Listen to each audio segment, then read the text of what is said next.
The Basque region, it's famous for terrible haircuts, ghetto Basque, blokes with many earrings, the Escutel team, crazy fans, and of course Orbea, the local Basque cycling brand. And I have been invited here to, how do I pronounce it? Ochagavia, to test the latest generation Orca. And well, as you can see, no drop stays, very little aero tubing, but it's pure lightness, because this is one heck of a light bike.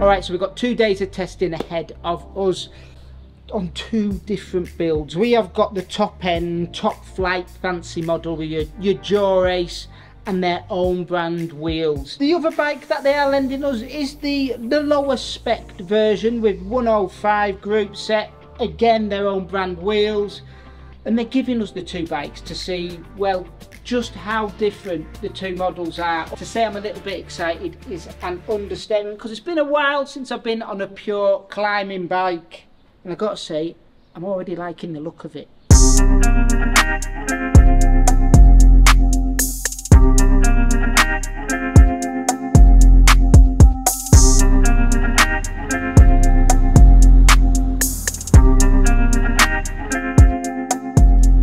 First impressions, and admittedly this is the first day on the first climb, but this bike reminds me of the Generation 5 rim brake for climbing. It feels stupidly light underneath me, and just responsive, even with these spindly unfit legs and dad gut.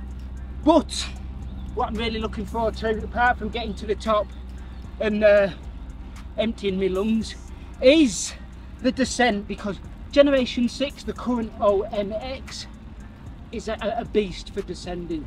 One of the best bikes I've used, going downhill, goes down on rails. For instance, at the launch 4 years ago, the road round the Basque region, and I still somehow managed to hit 80k an hour coming down one of them. So that just is a testament to how good the descending is, how good the geometry is of that bike. If they can translate that onto this with the climbing prowess of the Generation 5 rim brake, then it should be a superb bike. Right, let me breathe now. It's a tough region, isn't it? It's tough. It's a tough region. It's an awesome region, and I'm glad to hear that the climb we just did before in 1996, Indurain lost the tour up. So yeah, I'm in good company, getting dropped up that climb. Okay, Dave, we're done. So far, so good. Weather's changing. Be safe, be seen. Let's see how it descends. Alright. Okay, we are here with Joseba, and just before we get out on the 105 version of the bike, you're going to run us through, well, the new Orca, aren't you? Yeah. Okay, for starters, the new bike definitely feels, or seems to be, a full circle for you. The bike's, or the Orca's been about since, is it 2003? Yes, actually, we are in the 20th anniversary of that bicycle, and entering the 7th generation of that bicycle. Now, it's always been a race bike. It went through very many variations, a bit of aero here, a bit of aero there, lightweight, and then Generation 5 was definitely a lightweight climbing bike, wasn't it? Yes, you had rim right. and disc. Generation 6 was very on trend for what we see now. Relatively lightweight and relatively aero, it mixed the two together. And now this one is pure lightweight climbing bike, innit? That's right. That version, the 7th generation, is absolutely weight oriented. We are coming out from a period where the light bicycles, they had some aero features.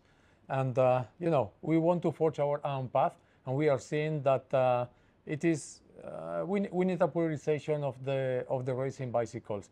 On one side, 2 years ago, we developed the Orca Aero, that is fully aerodynamic oriented bicycle, focusing on the drag reduction and giving to the cyclists and the pro riders the best advantage in terms of aerodynamic. Having that bicycle, it hasn't that much sense to have one light bike with few aero features.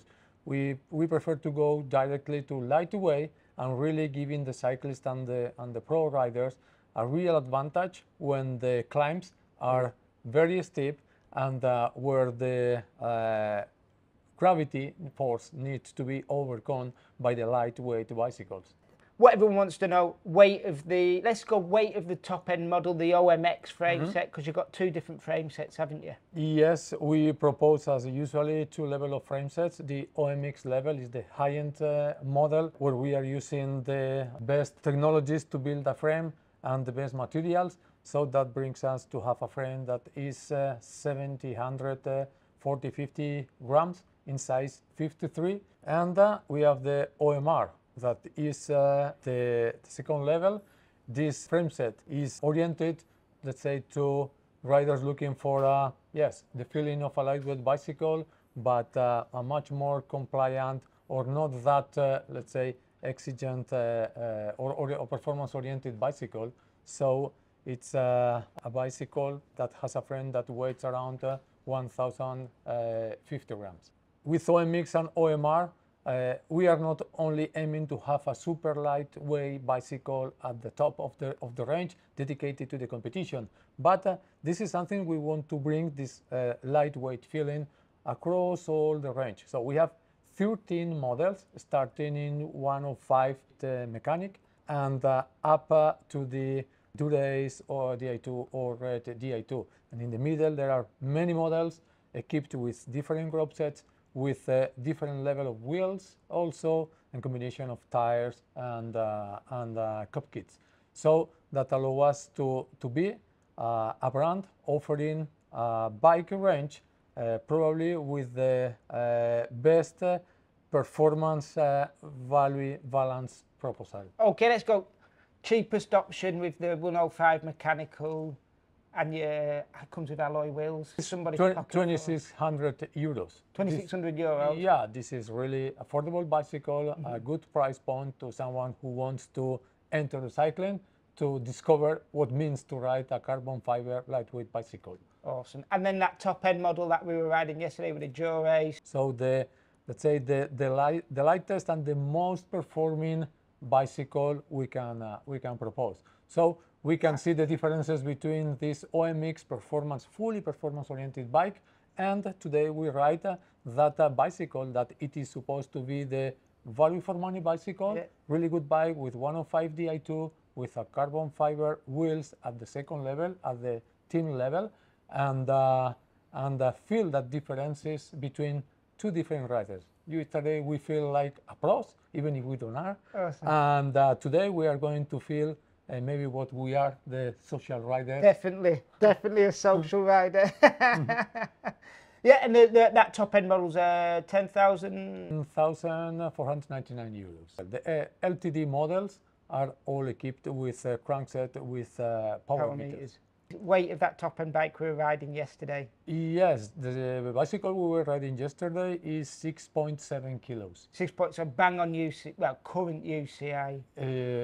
Yes, then we need to figure out that we need to equip the bicycle with pedals, but that bicycle is super light.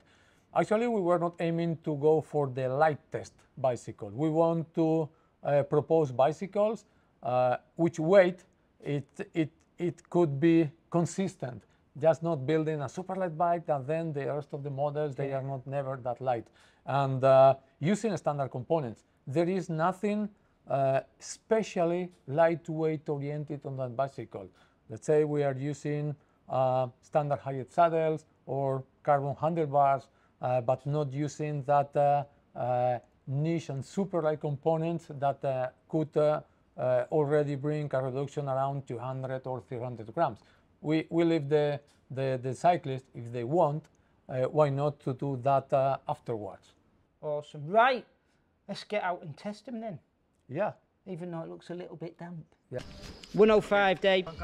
X-Pros on the top flight dura-ace one again, because you know once you retire, you put a bit of bulk on, so he needs all the help we can get. Right, let's see if we can keep relatively dry.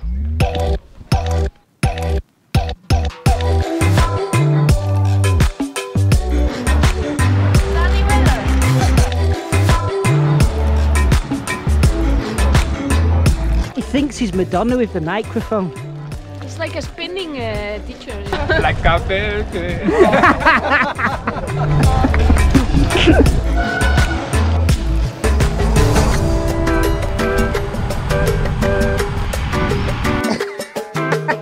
I've got half the mechanics watching me. Right, I'm going to get this roundup done and dusted. I'll do it now because if I go back to my room, I'm going to fall asleep. Anyway, what do I think of not just the OMX, but the OMR that I've been riding over the past 2 days? Well, I've got to say there's two different bikes, definitely aimed at different markets or different people. Yesterday, that OMX, the lightweight, super expensive, race-ready machine, does exactly what it says on the tin, what it's set out to do.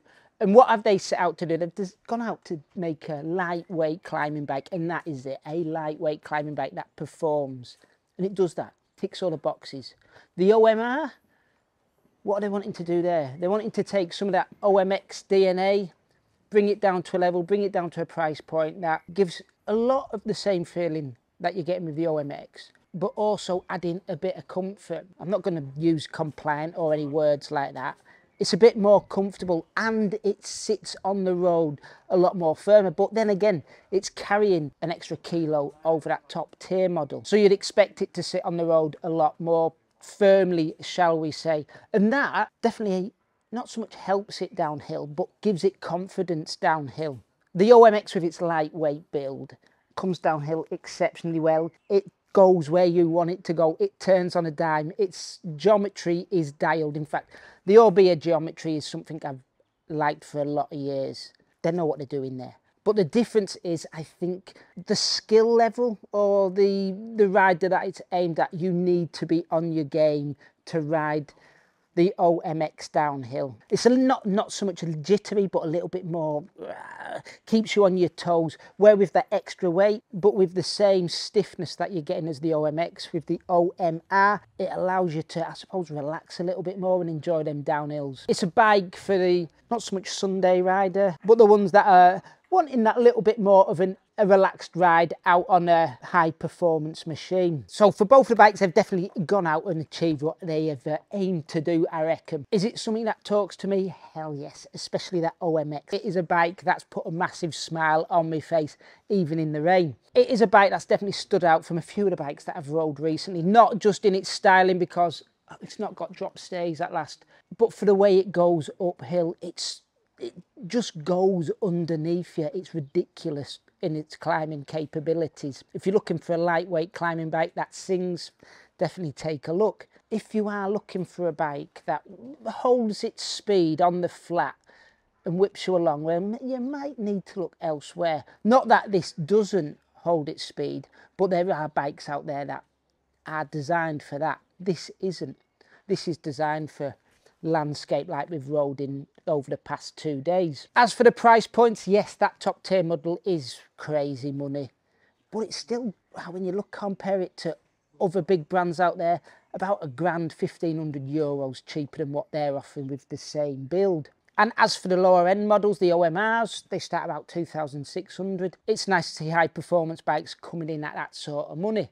Now, once you get to that middle ground where the OMR prices start creeping quite high, let's say like the one I rode today, 4,300, and the OMX, that comes in at about the lowest price is about 5 grand. Then you've got to start thinking, right, is it worth getting a stupidly lightweight climbing bike with a mechanical group set, or do I want something a little bit more comfortable with an electronic group set? Personally, I'd be going for the former. All in all though, I've got to thank Orbea for bringing something like this to the market. I love the previous generation Orca, great performing bike, but I did miss the Generation 5 Orca. That was a bike that stood out for me, especially in the rim brake version. This, I think, takes that DNA of the climbing prowess of the rim brake version from Generation 5 and adds the agility, the snappiness from the Generation 6 into an absolute awesome package. Right, that's it from me. I'm going to go and get warm, drink this now cold tea, but let us know what you think in the comments below. Join the conversation, and as always, thanks for watching and enjoy your riding.